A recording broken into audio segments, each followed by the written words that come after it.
Welcome back everyone. Just like yesterday, today's video is going to be massive, so I do recommend you grab some snacks or perhaps your favorite beverage. Either way, we have 9 games that we need to get through today, so let's not waste any time. We're currently at 124 LP Master in Korea. Let's go.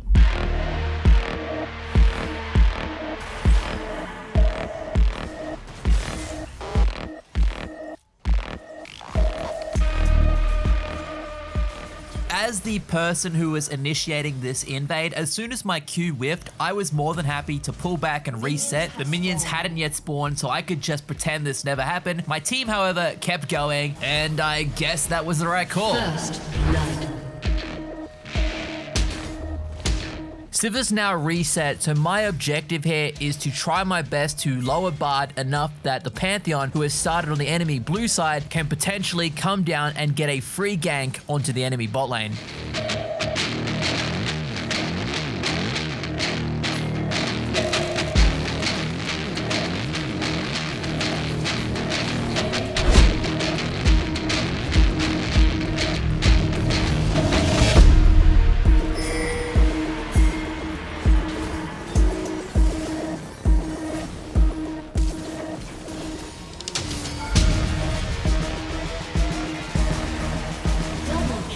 It's so funny, once you play enough volume of League of Legends, you can start to see people's weaknesses pretty quickly. The fact that Sivir push forwards here doesn't spell shield the Bard Q is a telltale sign that this player, even with a massive lead, is going to be a problem for our team. And I'm sure plenty of you here are thinking it's way too early to know if this player's bad or not. He's only made one mistake, right? The concerning mistake isn't that he didn't block the spell shield, it's that he walked up to the tower that has 2 platings already down. It's too early in the game, he doesn't have damage. So basically he's risking a lot for nothing. And if he's already doing that with a lead, there's no point in putting more gold onto him. It will just be a waste. So from this point on, my priority is getting as much gold on myself. I'm already sitting on 3 kills. I pick up this wave. We have a really good chance at carrying this game. And that's just one of the many strengths that Sion Support has. And we are going to take full advantage of that. Enemy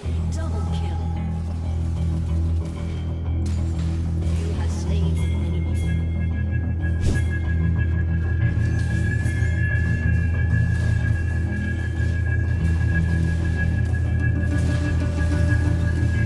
enemy has been slain.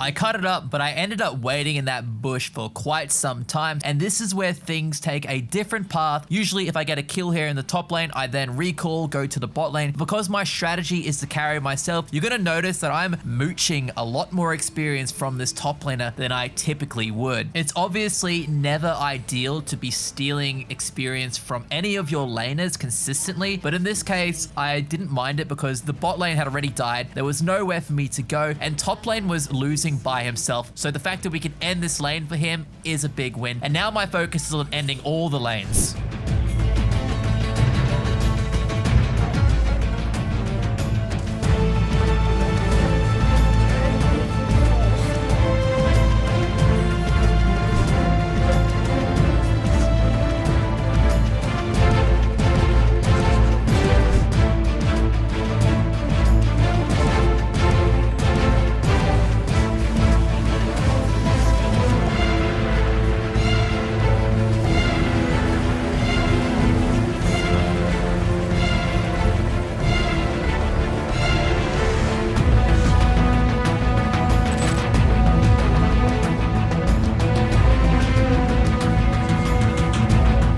17 minutes, I had achieved my mission. I have now ended all 3 lanes and we're in the team fights. I have a lot of gold, but the problem is things are not going in our favor. I know so far it looks like we're crushing them, and yes, technically we are. We have 8 kills. The fact that I'm doing so much and we are barely scraping by should be a very telling sign to you that we are having some major issues on this team. This is the part where I recommend that you keep your eyes fixated on the Sivir.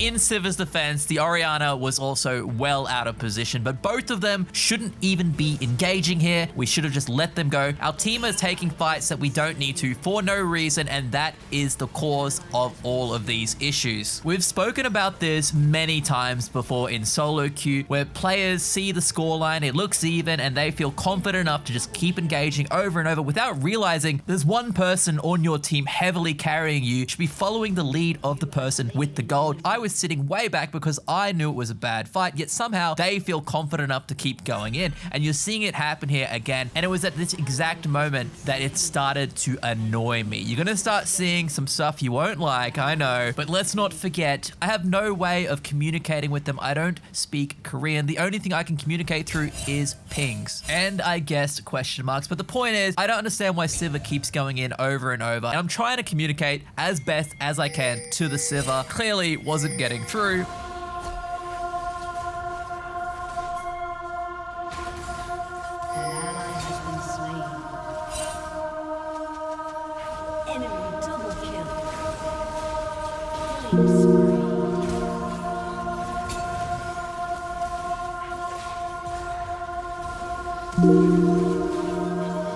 Despite our best efforts, it still felt like it wasn't enough. Every time Sivir got caught, we did our best to try and clean up the kills, and it does look like we're doing okay in these fights, but there's only so many times she can keep going in, handing over gold before we can't hold on anymore.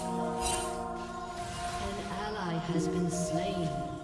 I wish I could say eventually Sivir figured it out, but the truth is she never did. You can see I'm still trying to communicate with pings, and she is too. She's telling me she wants to push the mid lane, but all of us can see that she's getting flanked by multiple enemy team members.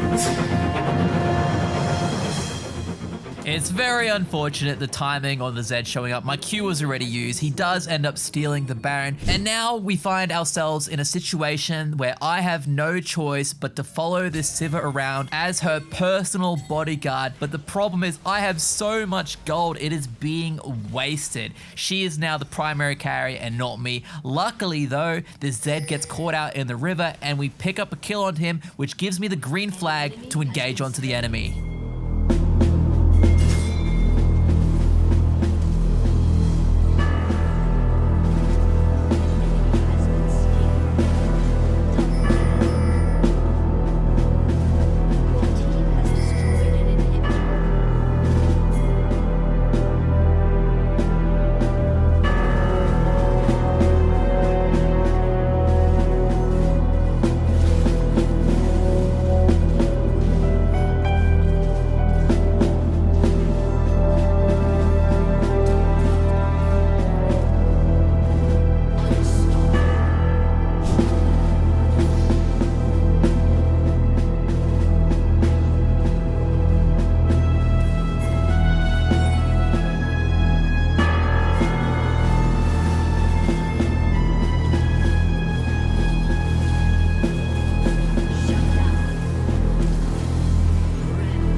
Thankfully, with a little bit of luck, the team fight that we forced worked out in our favor. There's only one player left. Her health is too low. We're able to walk through these towers and secure this win. That was a pretty intense game, and there's still 8 more to go. So if you're enjoying it, drop a like, leave a comment. We gained 20 LP, so we're up to 144. Moving on to game number 2, we're up against a Blitzcrank, which means in the early laning phase, we have lane pressure. I attempt to take advantage of that pressure by roaming to the mid lane. I don't necessarily think that we can kill him, but if I push him off the wave, he's likely to lose experience, giving Galio a lead. Unfortunately, Blitzcrank saw this, takes full advantage of it, and commits to burning Jinx's summoner spells and taking most of his health. Now we've found ourselves in a very tough position. What do we do? If we walk to our tower and try to defend the Jinx, we slowly lose this lane. The other option is to walk into the enemy, baiting a pull, and then using our passive to try and turn the lane around. The problem with this is if it goes wrong, we are in so much trouble.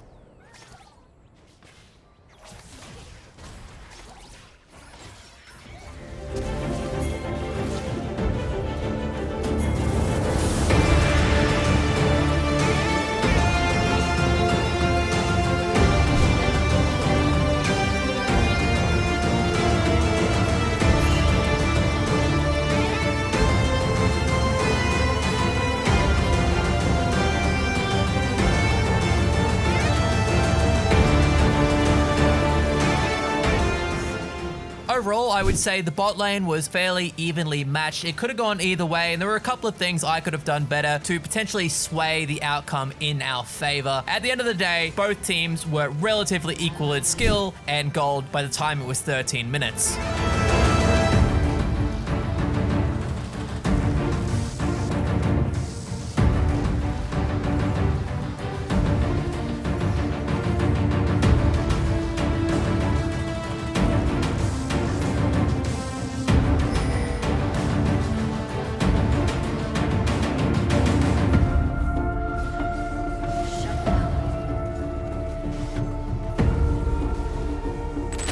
As previously mentioned, it is a very close game, plenty of back and forth. We've now skipped to 26 minutes. The only other thing I need you to know is that this Blitzcrank is landing his hooks.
It was a long and tedious battle, but we finally got that Baron, and it was at this moment we needed to make a choice. Do we group with our team, go down the mid lane, or do we split? I know we were a support, but this decision is going to change the outcome of this game. I ended up making the call to go to the top lane and split. I don't necessarily think that anyone on our team was playing poorly. It was apparent to me that our team comp just wasn't strong enough to get through the enemy's comp. So realistically, the only choice we have now is to split and pray that it works out.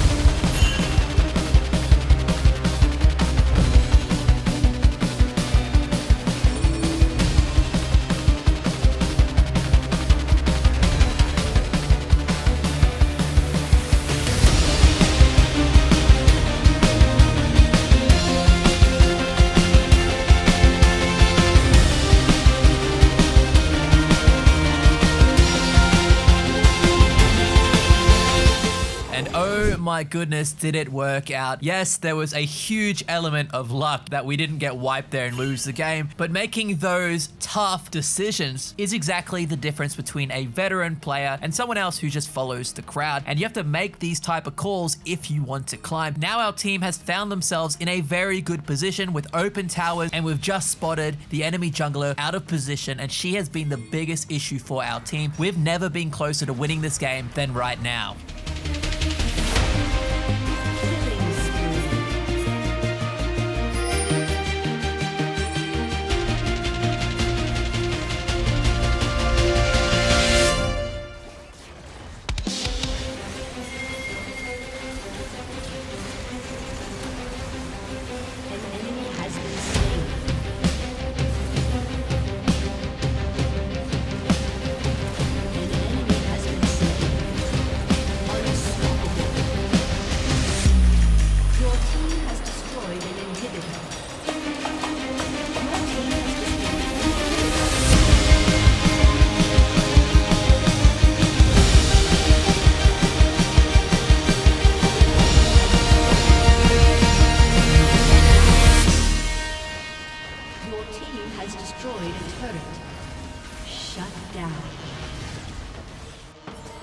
Just like that, we're up to 164, and now we're in a matchup against Senna, which I definitely don't like playing Sion into, so we've gone with the Bard. But we've just gone from a game where our decision making has directly influenced the match. Now you're going to see the complete opposite, where instead of helping my team, I am directly hindering them from winning this match.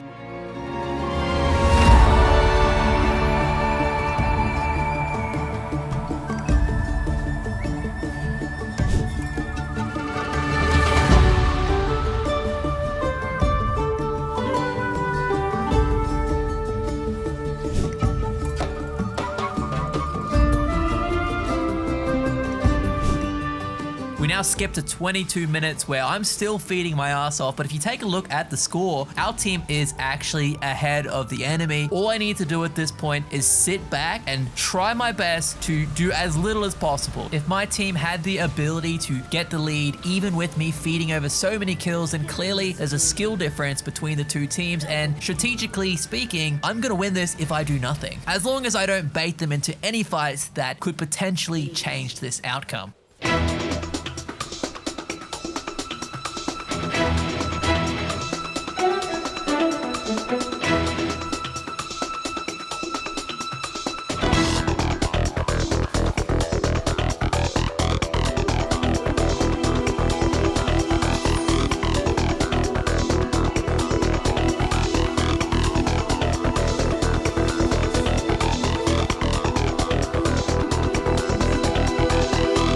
Fortunately, that wasn't the case in this game. We just got straight hard carry, so praise the ELO gods. We're now up to 184 LP and moving on to the next game where we're definitely not playing Bard. This match starts off with us invading the enemy red side. We get control and the Karthus ends up wanting to stay on this side, so I decide to go back to his red because I figured that the Wukong would rotate over once he saw us sitting there.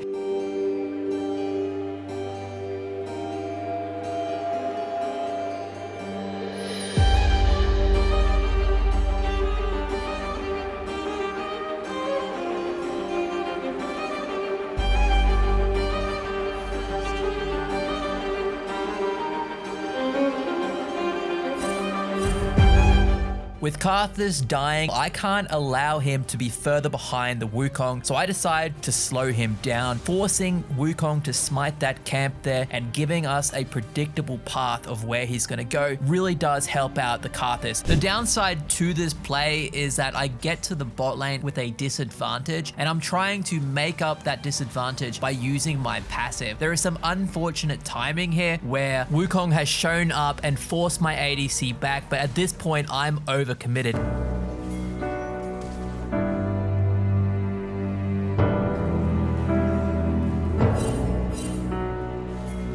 The timing on his gank is definitely unlucky, but it also does make sense. And that's kind of what set our bot lane up to lose, basically, right? We're now in a situation where Lucian and Lulu are taking advantage of that edge. They're playing it perfectly, and there's nothing we can do at this point to stop them. And I say nothing because look at the wave state. It's impossible for us to break it without committing to a fight, which is what we just tried and failed at.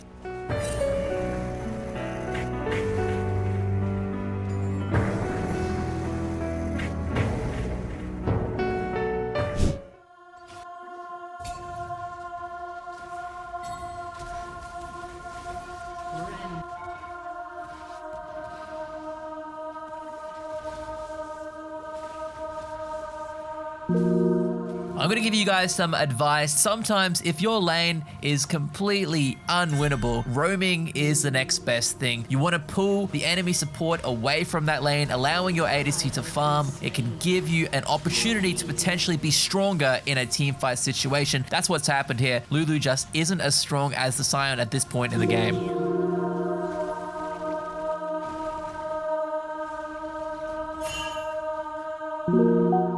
After taking a small intermission from the bot lane, things have changed. The scoreline is now somewhat even, and there's an opportunity for us to come back. All we need is a good Q or even level 6. I have Ignite up, I have Flash, there's room here to make a play.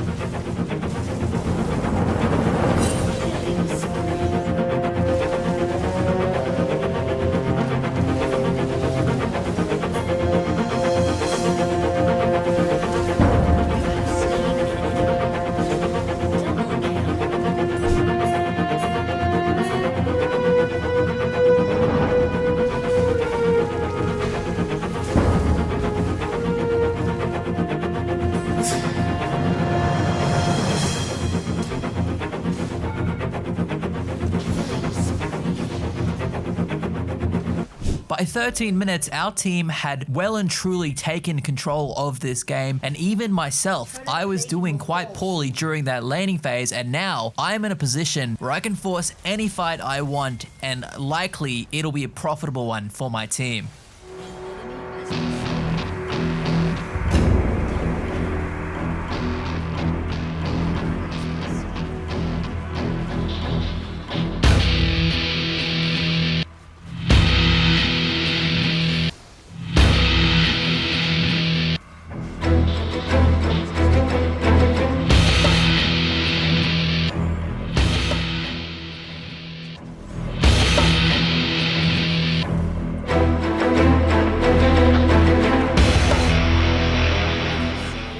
I'm not sure what was going on, but for some reason, it was like I had a magnet attached to my forehead.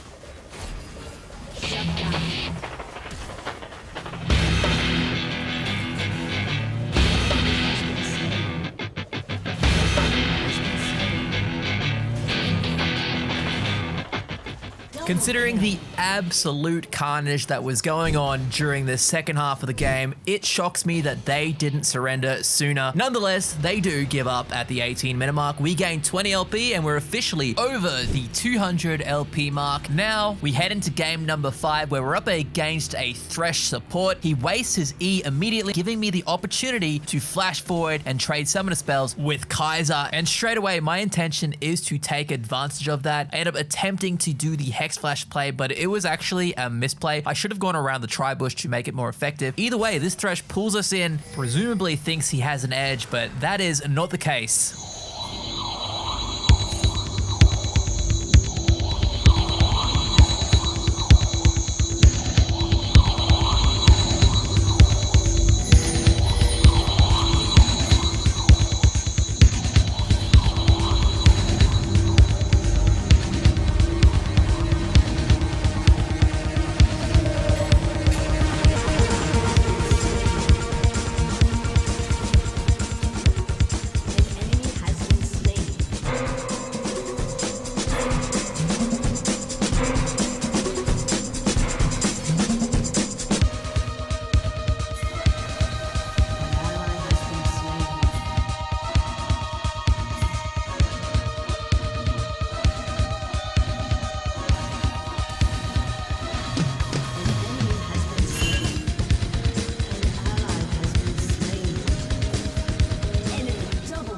The time is now 5 minutes and 45 seconds. Like clockwork, the Rek'Sai has come back to the bot lane because he knows this ADC has no flash. So that play that we did earlier, trading flash for flash, has really come through, and you can see why it is so worth. An ADC without early summoner spells makes them very vulnerable. They can't do certain plays. They can't get away with it. They have to farm safer. So overall, they're going to lose more gold over time, even if it does result in me dying. As long as my carry ends up with more gold than the enemy's carry, that's the main objective here, and that is what has happened this game. Our ADC is now in a great position. I'm now looking to roam around the map because I've figured out the Lee Sin on the enemy team is their best player, and he's also got a significant skill gap on our Rek'Sai. Not to say Rek'Sai was bad, it's just this Lee Sin is playing extra good, so I'm trying to mark the Rek'Sai. Maybe together we can be enough to shut him down. An enemy is dominating.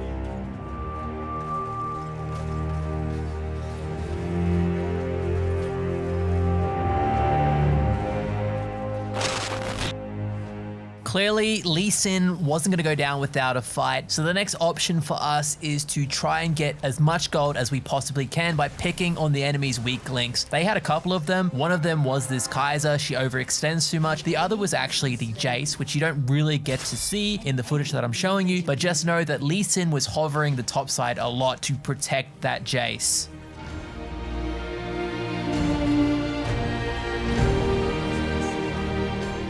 The next 5 minutes of this match followed the same philosophy. We would just pick off the weak links, attempting to get the gold as close as possible between the two teams.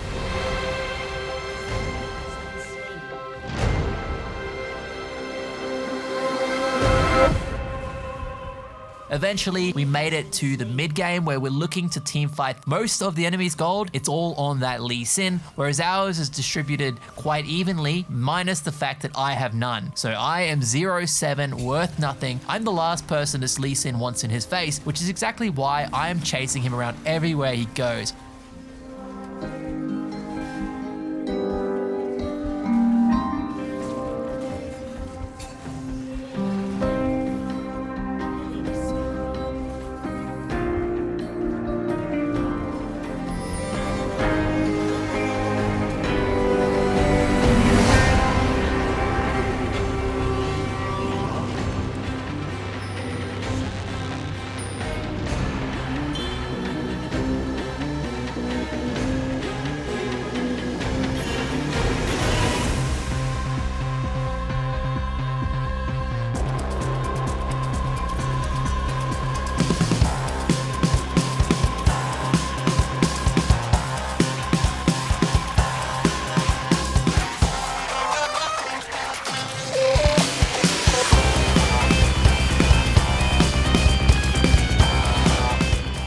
Even though the Lee Sin was very skilled, he was no longer able to carry his team. He was on a clock. You know, Lee Sin is an early game champion. The lead he had could only go so far. He needed his team members to step up, and that just wasn't the case. This Jace was heavily letting their team down, and we took full advantage of that. This leads into the final team fight of the game, where you can just see the desperation coming out of the enemy team.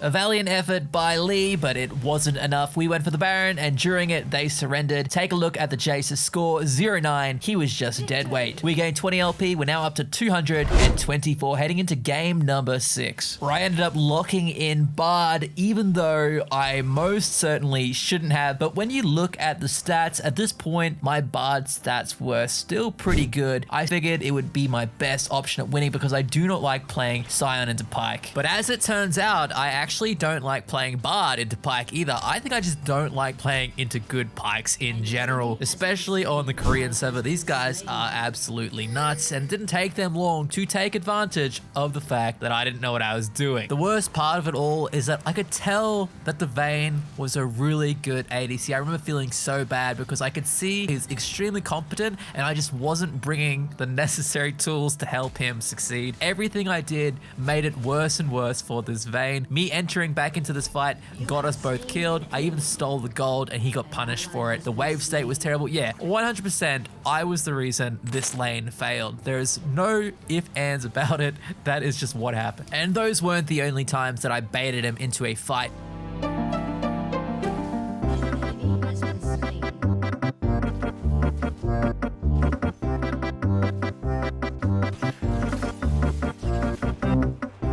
Enemy is unstoppable. Enemy double kill. By 15 minutes, we were more than happy to leave. That's 2 games of Bard in a row that I haven't played up to scratch. I give the honor to the Vayne. I think she played well, and we rightfully so lose 20 LP. Definitely looking to avoid playing the Bard now unless completely necessary. In this next game, we're up against the Xerath. My goal is to try and lower him as much as possible, the same as every other matchup, but in this case, it's because they have such an extreme range advantage. If we let them get to level 3 with full HP, we're gonna get poked out as we have no sustain.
It's now been 5 minutes and the bot lane has been nothing but action. I'm trying to push this wave in so that we can reset and I can potentially go and gank the top lane, but the Xerath and Jhin are doing significantly more damage than I was expecting. They end up getting me within kill range and I'm forced to try and use my passive.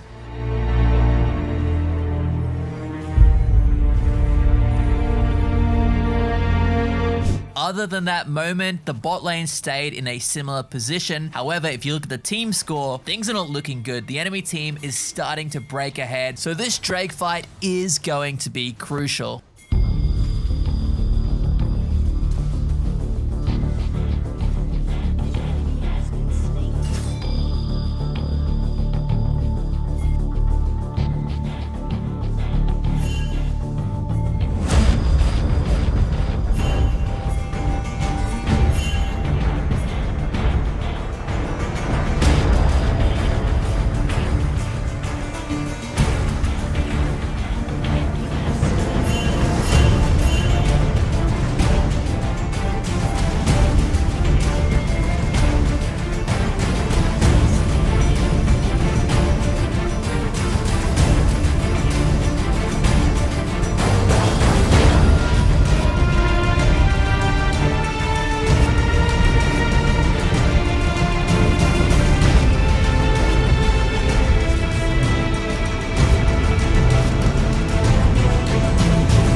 very brief moment, we managed to pull the lead back into our favor, but then it slips away. This continues to happen throughout this match, so we're going to be jumping through it. The real problem is we have a compositional issue. We've picked a Rumble top and paired that with a Shaco jungle, which means we have no reliable engage besides my ultimate. And without a reliable engage, it becomes very difficult for either Shaco or the Rumble to go in and clean up kills because there's no one there to lower them enough. We can't start the fight. The only way for me to do it is to wait for Trundle to waste his pillar.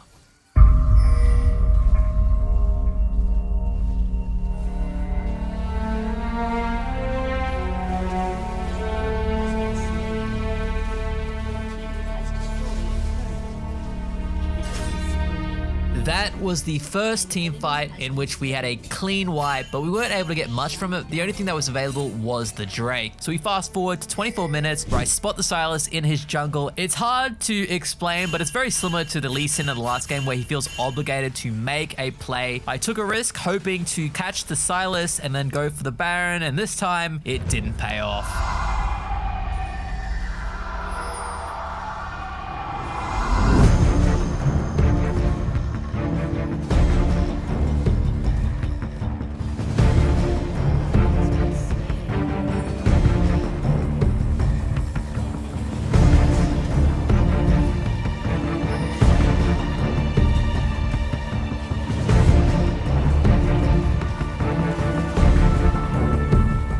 One by one, our team members died, and it was starting to look pretty grim. That is, of course, until a miracle happened.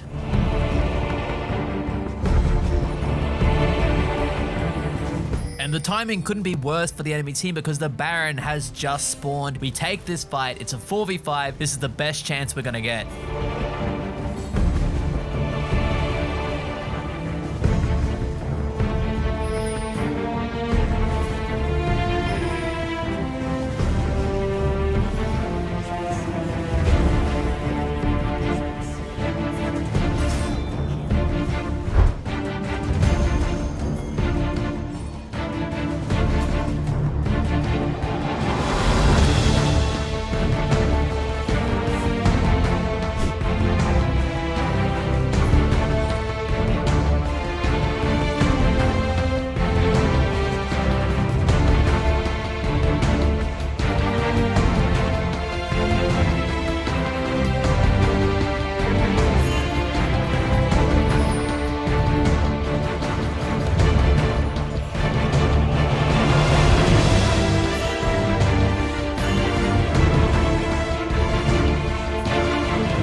That concludes game number 7. We gained 20 LP. In this one, we're up against a Lilia. This is a champion that likes to AFK farm and outscale her opponent, but she is very vulnerable at level 1, and I'm trying my best to take advantage of that.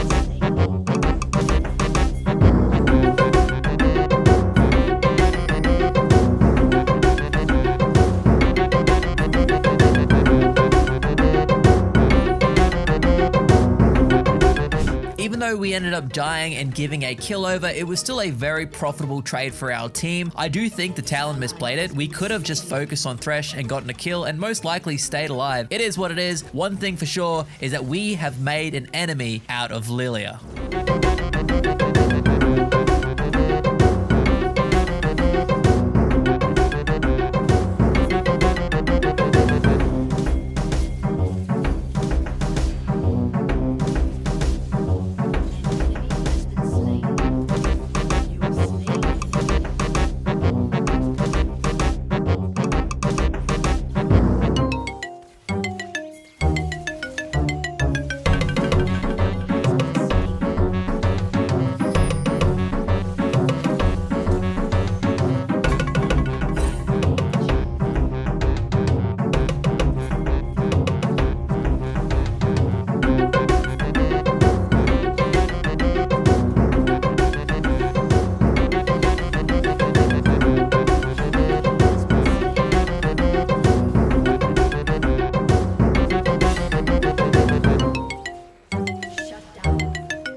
Rampage.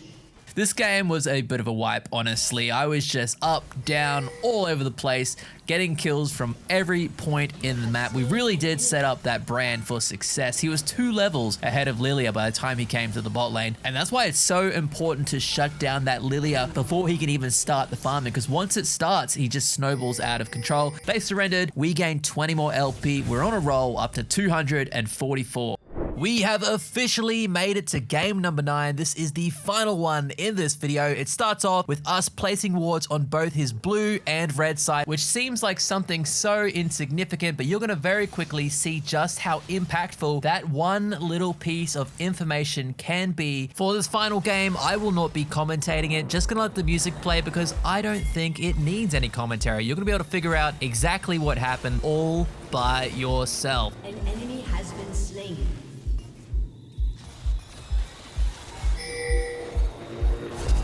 You have slain an enemy.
Legendary.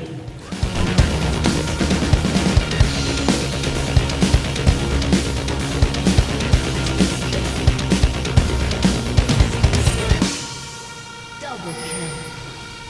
Enemy has been slain. Hey, say what you want, but as far as I'm concerned, the MVP of this match wasn't even the Lilia. It was that ward. Thank you for watching. I hope you enjoyed the video, and I'll be putting out the next one, hopefully within the next 3 days. Till then, I'll see you guys next time. Y'all ain't on this level, bitches. Tilterella. Y'all can never beat